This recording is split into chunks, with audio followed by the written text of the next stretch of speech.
teachers and to Ethiopians, Happy New Year! Today we are going to talk about how we can receive criticism constructively. So accepting any criticism at all, even if effective and potentially helpful criticism, sometimes can be difficult. But there is an art to being truly effective with criticism. So today I'm going to share with you some important tips how you can receive criticism gracefully and effectively. So let's begin. Stay tuned. Last time we have seen how you can you can give constructive criticism, but today we are going to see the difficult skill receiving constructive criticism. So I come up here with 10 useful tips that will help you to receive criticism constructively. As a start, it's never easy to accept criticism, but it's important to listen to and take note of constructive criticism. As a definition, receiving a criticism is a listening skill that is valuable in many situations throughout our life, at the school, at home, and in the workplace. Since not always easy to do, here are the 10 tips that will help you to receive effective criticism gracefully. Number one is about accepting. Tip number one, accepting. Here, no one is perfect. That's a fact. Don't think it's a fact. If you can every task thinking that nothing will never go wrong, that means you are just fooling yourself. You will make mistakes. You are human. The important thing is to learn from those mistakes. Tip number two is being open-minded. You have to be open-minded to the fact that others may see something that you do not. Even if you do not agree with the criticism, others may be seeing something that you are not even aware of.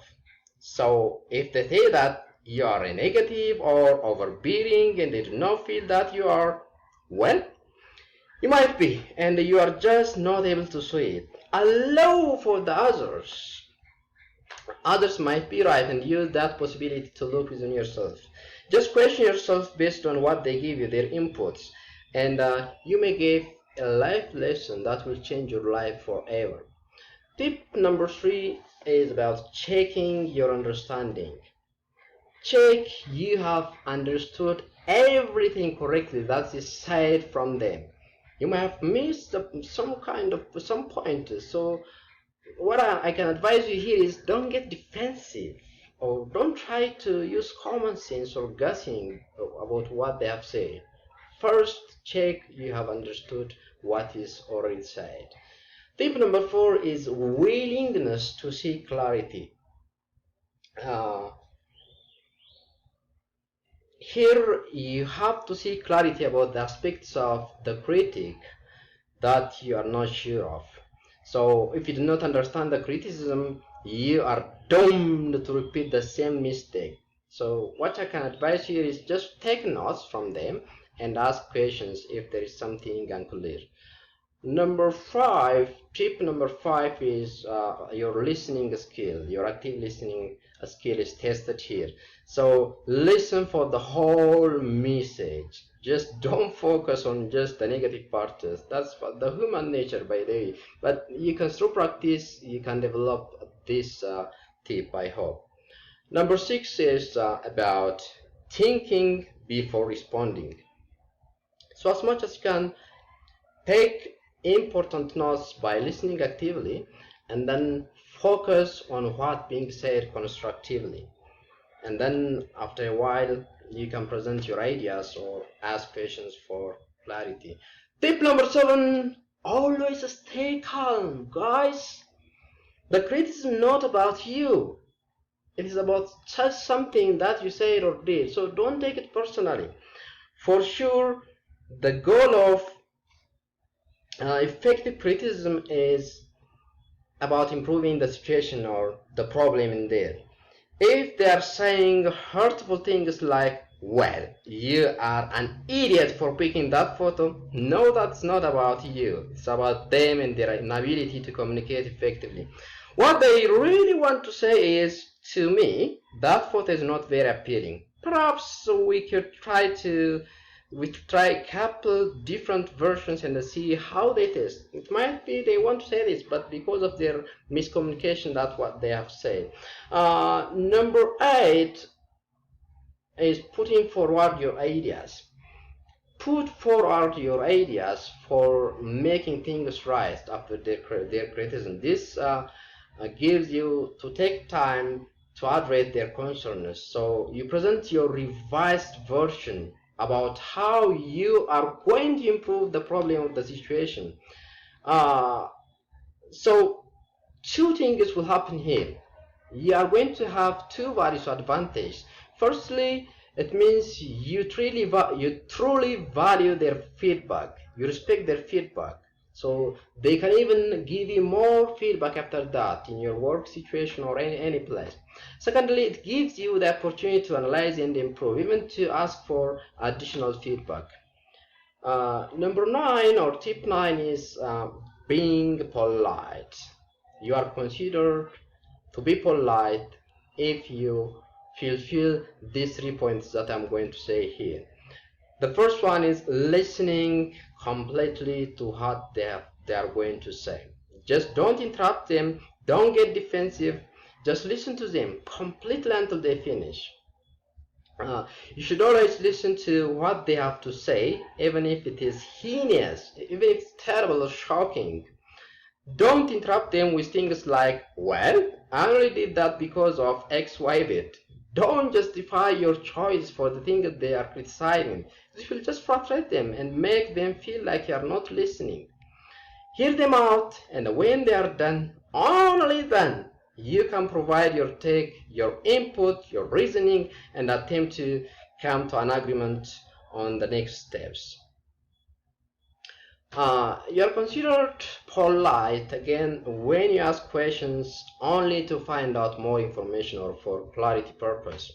Never ever use passive aggressive questions like, so what do you want from me?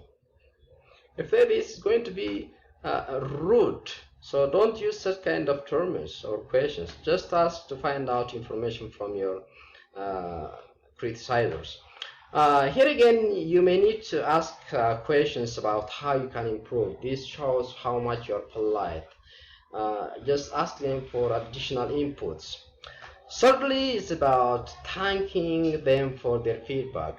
These guys are just there to give you some kind of help and input so that you can be good in what you do. So be grateful for that. Appreciate them. The last tip is just try to focus on something useful. Try to focus on useful criticism. Of course, criticism is defined in two ways, constructive and destructive. So try to distinguish between useful criticism and useless criticism. Let me differentiate between the two for you so that you can just use them, these two terms. Firstly, let's talk about constructive criticism. Constructive criticism is useful. It can give you lifetime lesson because it constructs, it builds you as a person with your capacity to do things. So this kind of criticism is useful, so take it. The opposite is destructive criticism. This kind of criticism is just negative and it's useless. I have experienced this in my workplace, and this kind of criticism is fired from a toxic people. They are always negative. They are fault finder people. They are just there to find out something wrong.